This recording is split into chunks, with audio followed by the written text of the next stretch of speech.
நடிகை ராஷ்மிகா மந்தனாவும் விஜய் தேவரகுண்டாவும் ஜோடியா டேட்டிங் போனபோது எடுக்கப்பட்ட புகைப்படங்கள் இணையத்தில் லீக் ஆகி இப்போ வைரல் ஆகிட்டு வருது.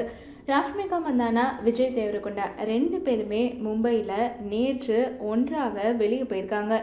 ராஷ்மிகாவுடைய சிக்கந்தர் திரைப்படம் வெளியான நிலையில் ரெண்டு பேருமே ரகசியமாக மதிய உணவு அருந்த போயிருக்காங்க. இதனால் அவங்களுடைய ரிலேஷன்ஷிப் பற்றின வதந்திகள் மறுபடியும் பரவ தொடங்கியிருக்கு. ராஷ்மிகா மந்தானா உணவகத்திற்குள்ள முதல்ல வந்தபோது மாஸ்க் மற்றும் தொப்பி அணிந்து தன்னுடைய அடையாளத்தை மறைக்க முயன்றிருக்காங்க. இருந்தாலுமே அங்கிருந்த ஃபோட்டோகிராஃபர்ஸ் ராஷ்மிகாவை அடையாளம் கண்டுக்கிட்டாங்க. அவங்களுடைய வேண்டுகோளுக்கு இணங்கி கொஞ்ச நேரம் மாஸ்கை கழற்றி போஸ் கொடுத்தாங்க ராஷ்மிகா. தொடர்ந்து புகைப்படம் எடுக்க முயன்றும் அதை பொருட்படுத்தாமல் உணவகத்துக்குள் ரொம்ப சீக்கிரமாகவே ராஷ்மிகா போயிட்டாங்க. கொஞ்ச நேரத்துக்கு அப்புறமா விஜய் தேவரகுண்டா மாஸ்க் மற்றும் குல்லா அணிந்து யாருமே அடையாளம் தெரியாத மாதிரி உணவகத்துடைய பின்புறம் வழியா வந்தாரு. அவர் தலையை குனிந்தபடியே புகைப்பட கலைஞர்களை தவிர்த்து உள்ள போயிருக்காரு.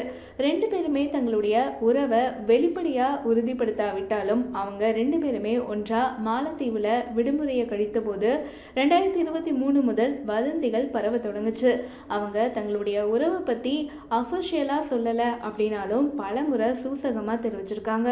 புஷ்பா 2 படத்துடைய நிகழ்ச்சியின் போது ராஷ்மிகா கிட்ட அவருடைய வருங்கால கணவர் திரைப்படத்துறையை சேர்ந்தவரா இருப்பாரா அப்படின்னு கேட்டபோது எல்லாருக்கும் அதை பத்தி தெரியும் அப்படின்னு மறைமுகமா ராஷ்மிகா இந்த ரிலேஷன்ஷிப்பை கன்ஃபார்ம் பண்ணாங்க.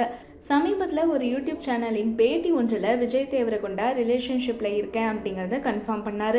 எனக்கு வயசு 35, நான் சிங்கிளாக இருப்பேன் அப்படின்னு எப்படி நினைக்கிறீங்க அப்படின்னு அவர் சொல்லியிருந்தார். இந்த ஜோடியுடைய ரசிகர்கள் அவங்களுடைய ஒவ்வொரு அசைவையும் ரொம்பவே ஆர்வத்தோட தொடர்ந்து கவனிச்சு வராங்க. இருந்தாலும் அவங்க தங்களுடைய தனிப்பட்ட வாழ்க்கையை பற்றி ரகசியமாகவே வச்சுருக்காங்க. ரொம்ப சீக்கிரமாக இந்த ஜோடி தங்களுடைய ரிலேஷன்ஷிப்பை அஃபிஷியலாக அனௌன்ஸ் பண்ணுவாங்க அப்படின்னு எதிர்பார்க்கலாம்.